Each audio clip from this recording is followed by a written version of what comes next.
Yeah. Hey, everybody. Welcome to the call. I'm really excited to have you here. I don't know what that means that you just said. I have no idea what that means. But welcome to the call, everybody. It's exciting. I wanted to leave the gallery up just for a moment so people could see how many people are on the call and see all the faces of our team. There's lots of you up and on, and it's popcorn. It's more and more coming. But we will do it so that we can really hear and see the speakers. So again, welcome to the call. You are all welcome to our HEAT team call. This is our Tuesday night call. We're pretty excited to be on the call because we have a really special guest tonight. Super, super excited. So I'm Nikki, this is Chris. We've been with the Juice Plus company for about 30 years, and it has been quite a journey. And particularly now, probably more than ever, we're experiencing it in a whole new and very different way than we've ever experienced life before or Juice Plus before. So what I'm really going to do is we're going to do a little bit of an interview with Tim, and I'm going to spotlight him the whole time.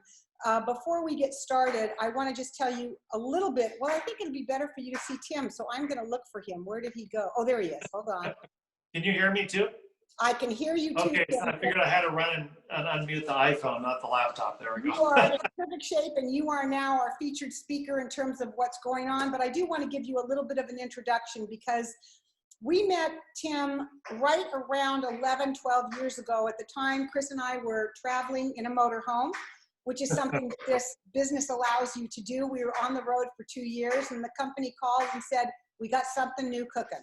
You got to come see it." They flew us out to Orlando, Florida, and we walked into the future. Literally, well, we stepped into the future, had no idea what was going on. We saw these tower gardens, and all I can remember thinking, as Chris did too, is, oh my gosh, we're gonna save the planet. Like every neighborhood's gonna order 10 of them, and the neighborhood's gonna share food, and then, you know, that was my vision, and less water, less land. I was so excited about it.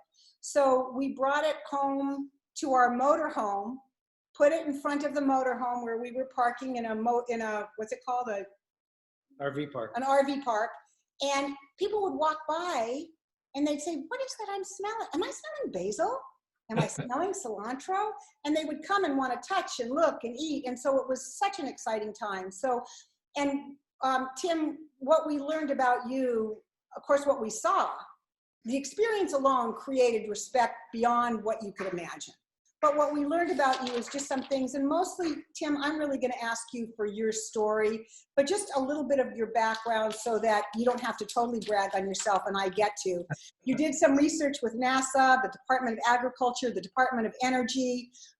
You've been working in this field, correct me, I want to say at least 20 years. I know Future Growing didn't start till 14 years ago, but you were kind of 25 years, I think it is now. We started at 27. Started at Epcot in 1993 at the Land Hydroponic Greenhouses. So. Okay, great. So it's been that long, Yes. And you know, it really is. And where he is, and I'm going to ask him a little bit about this too. He is our Chief Technology Officer with the Juice Plus company, and really the co-founder developer of the Tower Garden concept. So my first real question to you is, at what point in your life, how old were you when all of a sudden you had the passion for growing things? How did that come to be? And then how did you end up at the Land at Epcot? We got to make this fast tonight. I think we only have 30 minutes, but Yeah, I think, gosh, I think as early as I can remember, I started the family garden. So I was the green sheep in the family, and my parents didn't have a garden. We lived in a rural farm community. So I started the garden, and you know, my dad empowered a 7-year-old with a rototiller out there, which is crazy. Those are you know, this rocky North Dakota soil. So just was always passionate about growing food, and really I saw the struggle of the small American farmer. And when I visited those hydroponic greenhouses at the Land, 4 acres of 100 food crops from all around the world, growing in every hydroponic system imaginable, using no harmful pesticides, growing in protected agriculture, using 98% less water. It blew my mind as a high schooler. I went on to get a degree in horticulture, and you know, it's really a Disney story. It really is. It is. I graduated from college and got an advanced internship at the land, and then went on to do the research you just mentioned, and went on to manage the facility and had a 12-year career. And I guess the transition point for me, Disney's a dream place for a lot of people to work. And the transition for me really of leaving and starting Future Growing in 2006 with my wife, Jessica, were recently married, and she said, we can do it. Let's start this company together. Because it really was, as we were doing all these, we do these special behind the scenes tours. Some of you might have seen these at Disney. They're an hour long, and we take only 14, 20 people. In our case, it was just 14.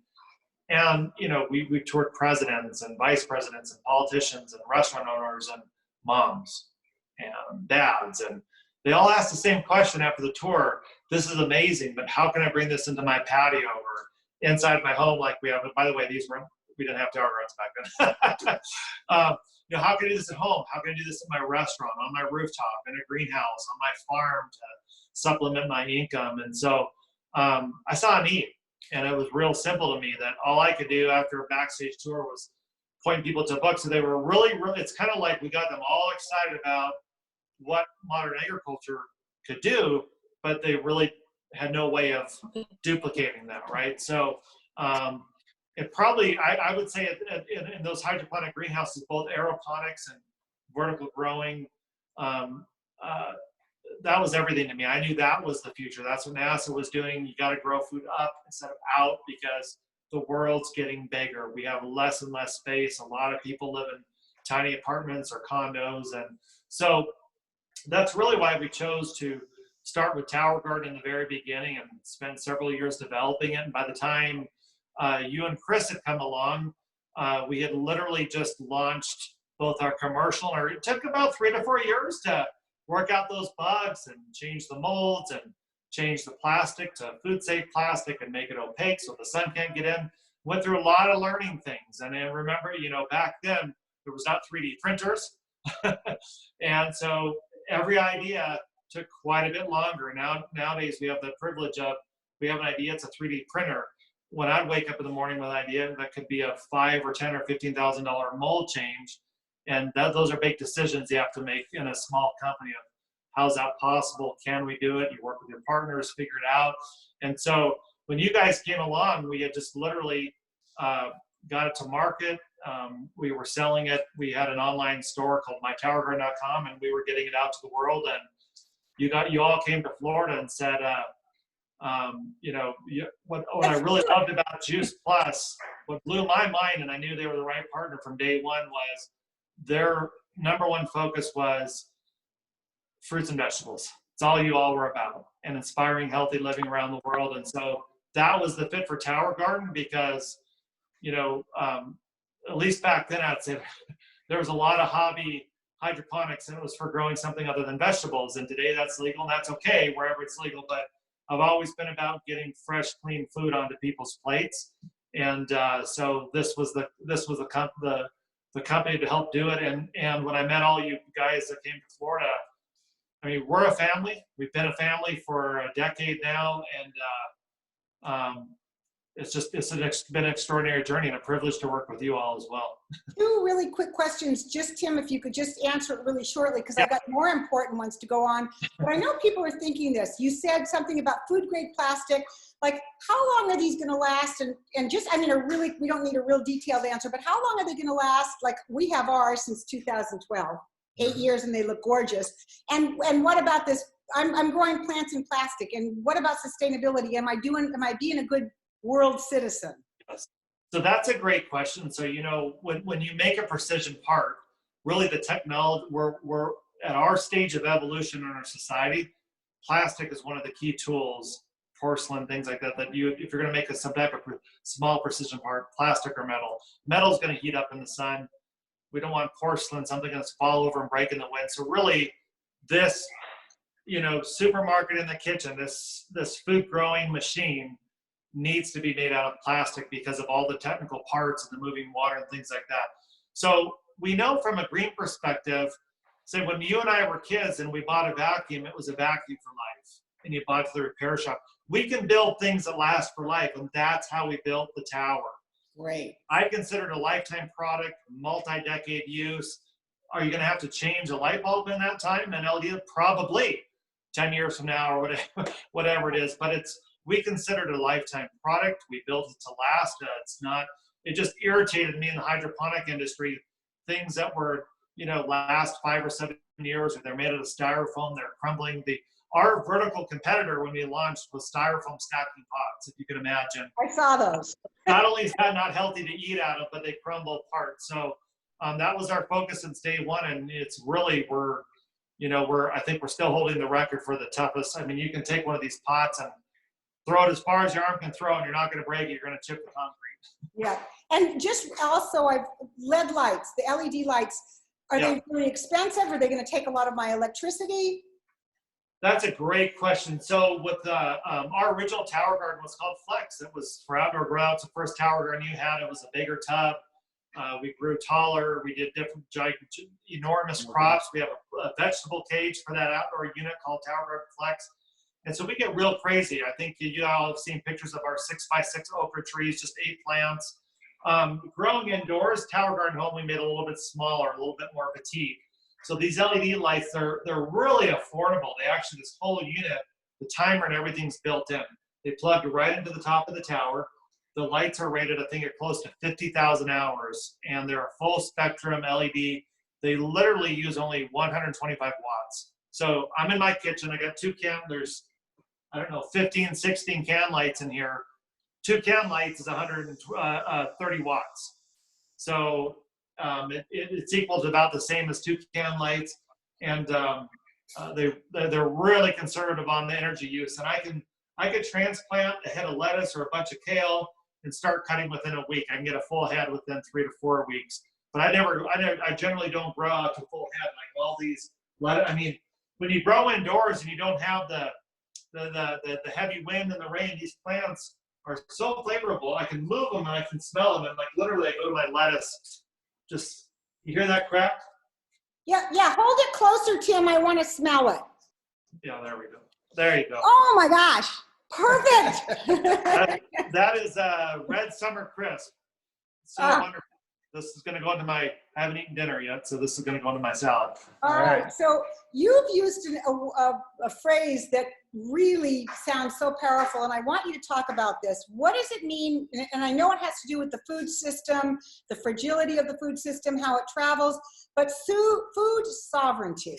Does that tell us about food sovereignty? Because that phrase really gets me. Well, I would thank you. I wish my wife Jessica was in here. Oh my goodness. In this era of, I've always been about food sovereignty. In this era of COVID-19, when this hit everybody, I think those of us that are involved in science knew it was coming. I think we were all kind of shocked at how fast it came and caught a lot of people off guard. And so for Jessica and I, we are food secure. Nothing really changed for us. We just walked to our kitchen. We have some Tower Garden Flexes, the larger ones out in our patio. We have, fruit, squash, different things like that. But this is important, and it's also part of making the earth a lot greener place.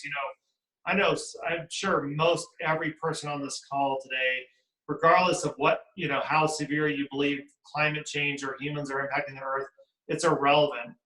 Everyone agrees we do have an impact and we do pollute. All you have to do is drive down the highway and there's garbage sitting alongside of the highway polluting land.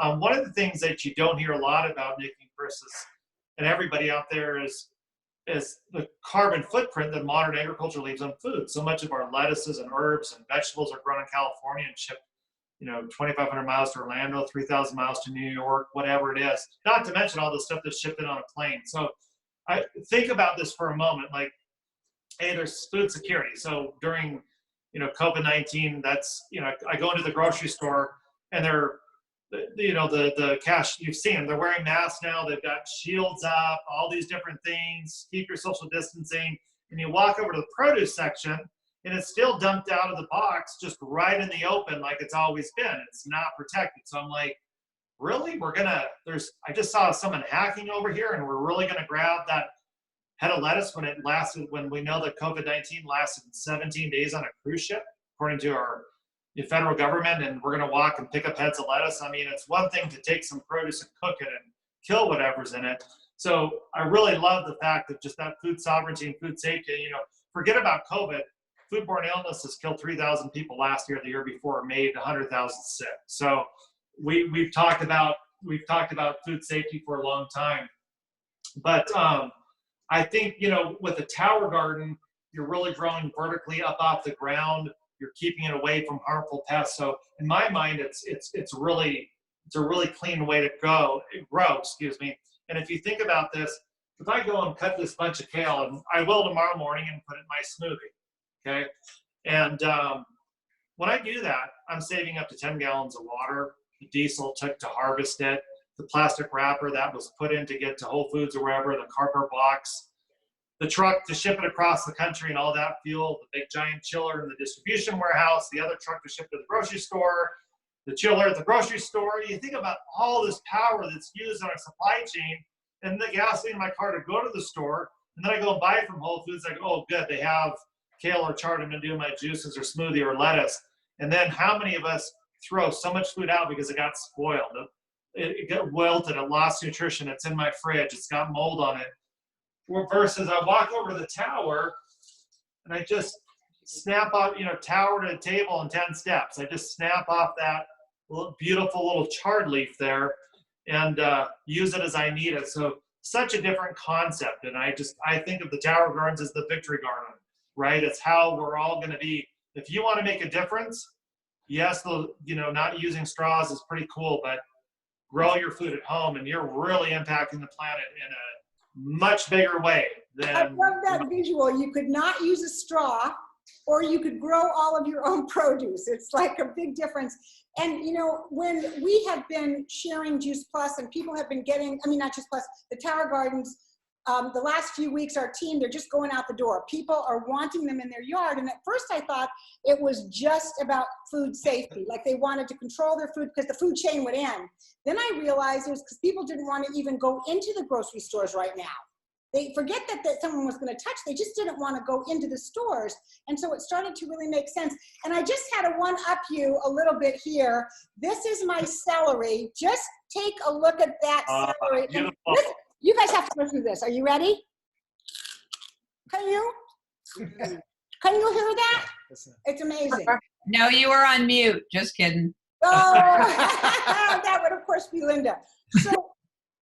So, and what I didn't say when we started this call, and I really meant to, Tim, was I really meant to say that in this time where Chris and I have food safety, and you have food safety, and many other people do, many people on this call tonight are part of the larger wellness company, the Juice Plus company. And so we work from home, so we're safe and we have an income. And I just really want to send blessings and prayers out to all of those people out there that don't have the lifestyle that we've been able to create, that don't have a way to create or don't think they have a way to create income from home or to have safe food.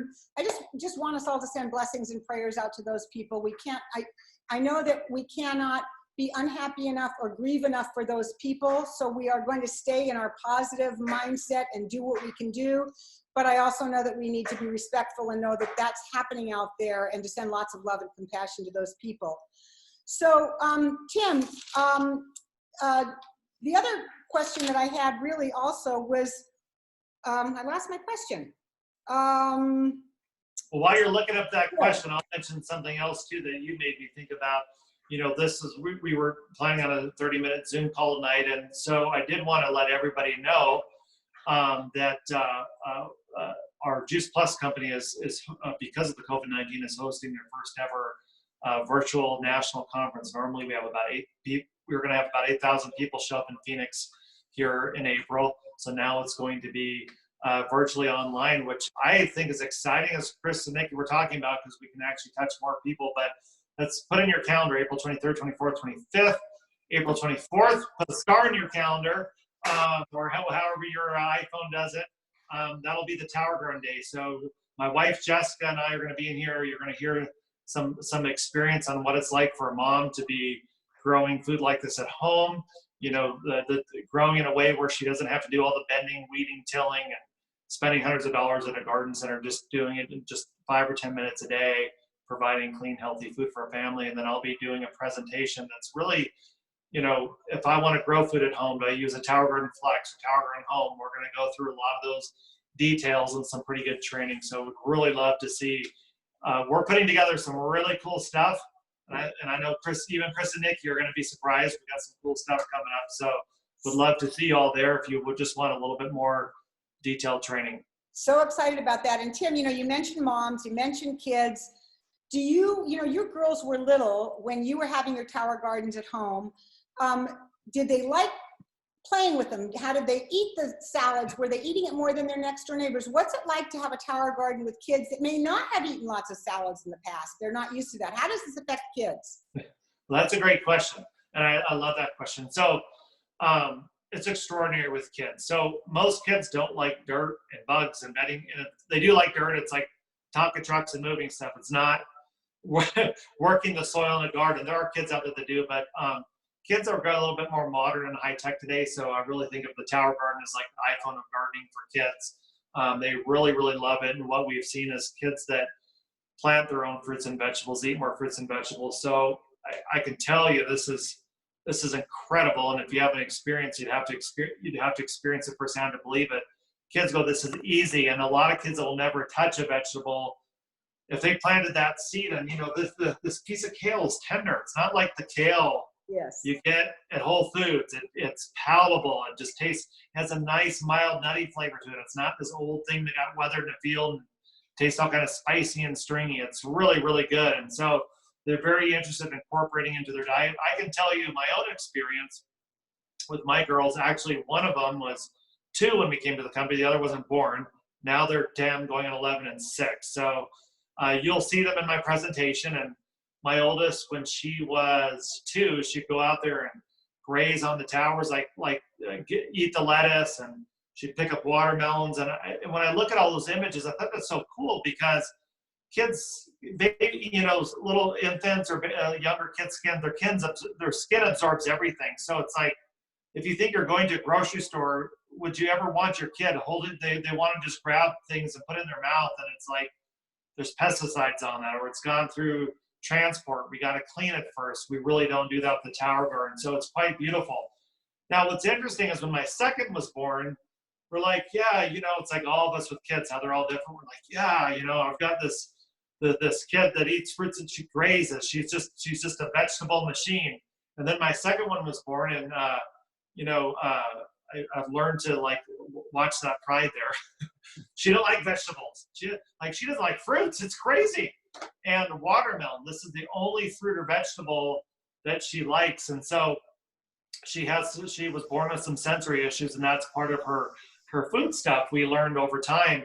And so what Jessica does, my wife, is she likes icy things. So we'll get up in the morning and we'll throw, I'm not making this up, kale. We've done this since she could drink since 2. Kale, chard, parsley, all these. This is our juicing tower over here, our salad tower here, and our juicing tower. If you want to juice with 3 incredible things in the tower that are the gift that keep on giving: parsley, chard, and kale. Wide range of phytonutrients. This rainbow chard and this red chard, just loaded with phytonutrients. We throw that in the blender and we top it off with all these vibrant greens up here to add some more phytonutrients and nutrition. And then in that smoothie, we'll put complete. We do our frozen mango and frozen organic banana. Throw some ice in there, and she tastes that touch of chocolate from the complete with icy, and she drinks this chocolate, this brownish green looking thing that looks like and she loves it. She's been drinking it every morning. So that's really, Jessica will tell you, it's the only way that she gets that raw fruits. And think of the alternative. Oh my gosh, it's amazing. When kids eat Cocoa Puffs or whatever, and we get that into her once a day. So we feel. Yeah, that's amazing. And for those of you that don't know, what Tim happened to mention is that the Juice Plus company also has a protein powder called Complete that hides all kinds of flavors from the kale and whatever. And so that's what he's talking about when he adds a little bit of that chocolate in, and it's really yummy and it's really super healthy as well. I want to say something else really quickly. When we got ours, course, we were traveling at the time. It was really strange, but I really don't have a green thumb.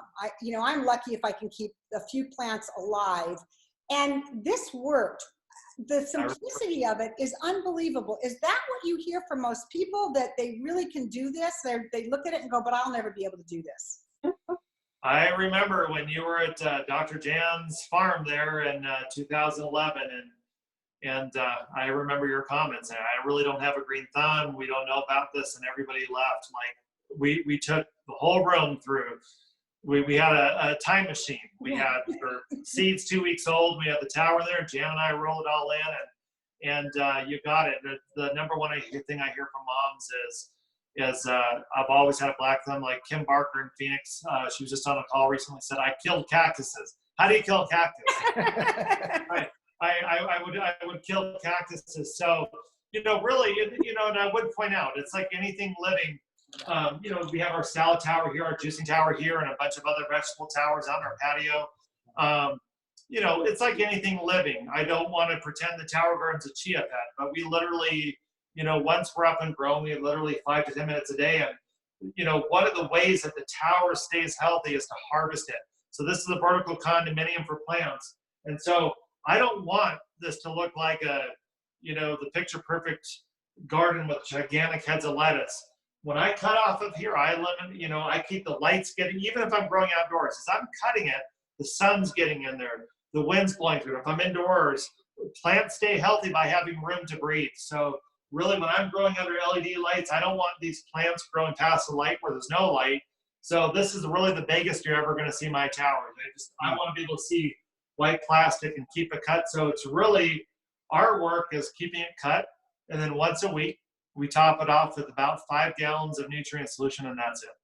And so, your harvest time, then I heard you say, is about 3 weeks, because you're cutting the leaves when they're little and younger. You're not waiting till they're huge, full heads. So that's a great question. So in our house, we run about 70 degrees. So it turns out the cool season temperate crops really thrive in that 65 to 80 degree range, and that's really their optimal growing.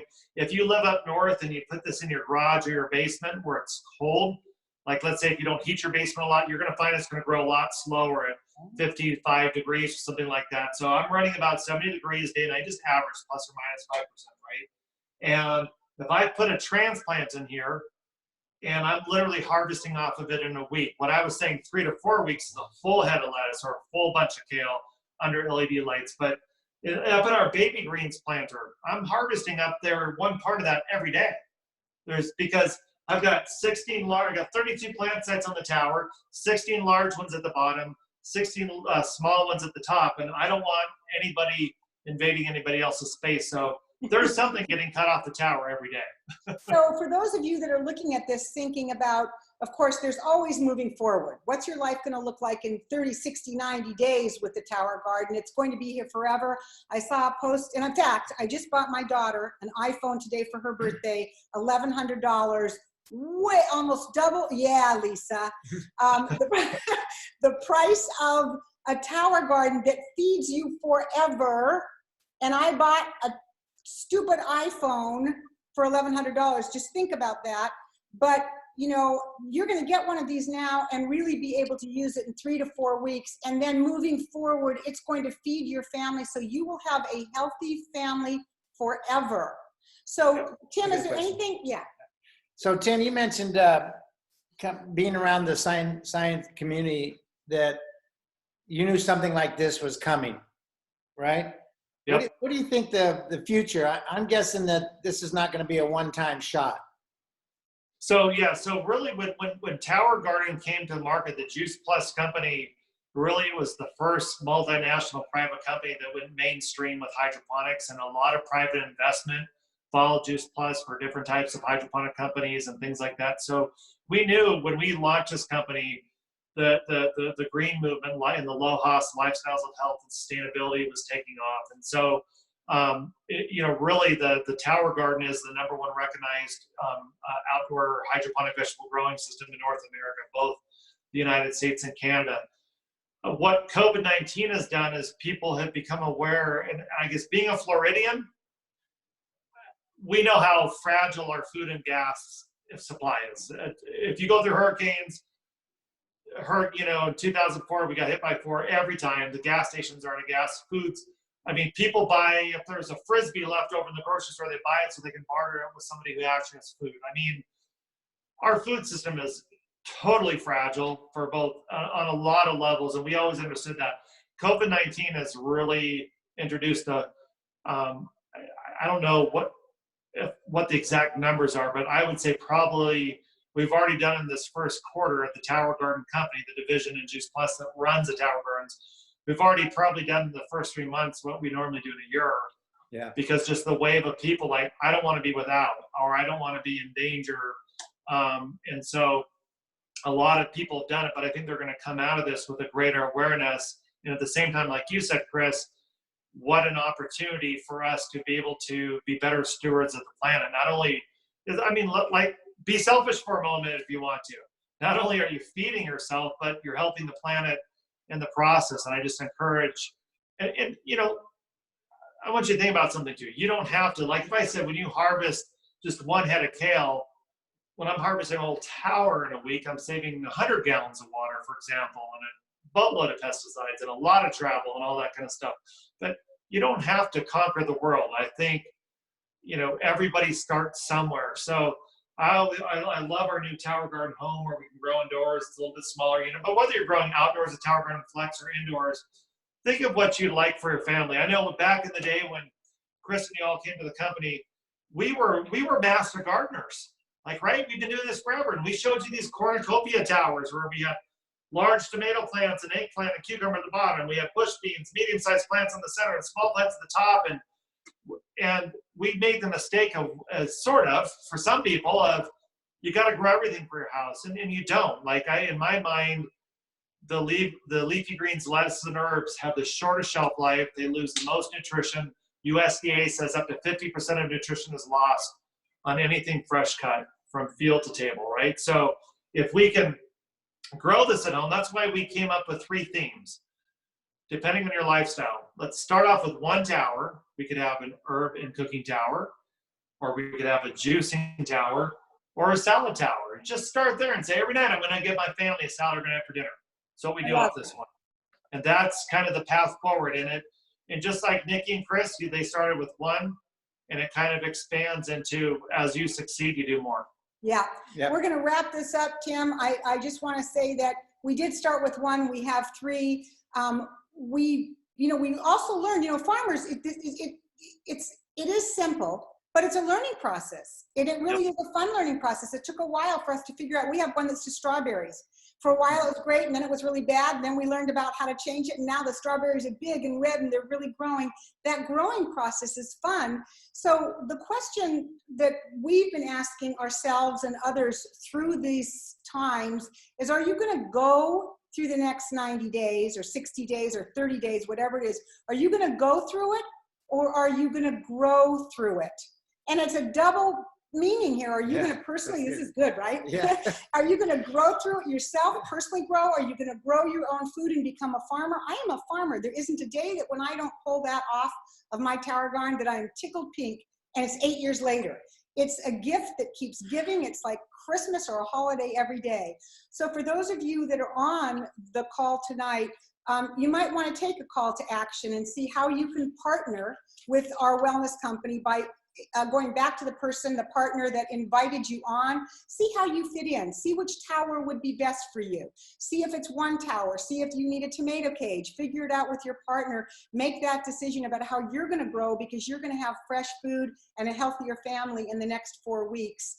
And you may fall in love with them the way that we have and see this as a mission, and be part of Tim Blank's warriors to really grow our country safe and secure, and really love planet Earth and take care of her and take care of ourselves at the same time. So get back with the person that invited you. Tim, we are so thankful that you came to our company, that Jay took 1 look at it and fell in love with the Tower Garden, our president, Jay Martin, and that we are lucky enough to be here at a time where we can not only personally, like you said, take advantage of this, but share this gift with everyone you know. So. Amen. Amen to that. Great job, Love you Tim. all. I am going to put this on gallery view. I am hoping that everybody unmutes their phone and really shouts out a beautiful heat thank you. Thank you, Tim, very much. Thank you. Awesome. Thank you so much, Tim. Awesome. Thank you. Go green. Yeah, go green. Thank you. I can Tree shower my lettuce now. gardens. Don't worry about Go have your salad. Eat dinner. Great job, Tim. Great job.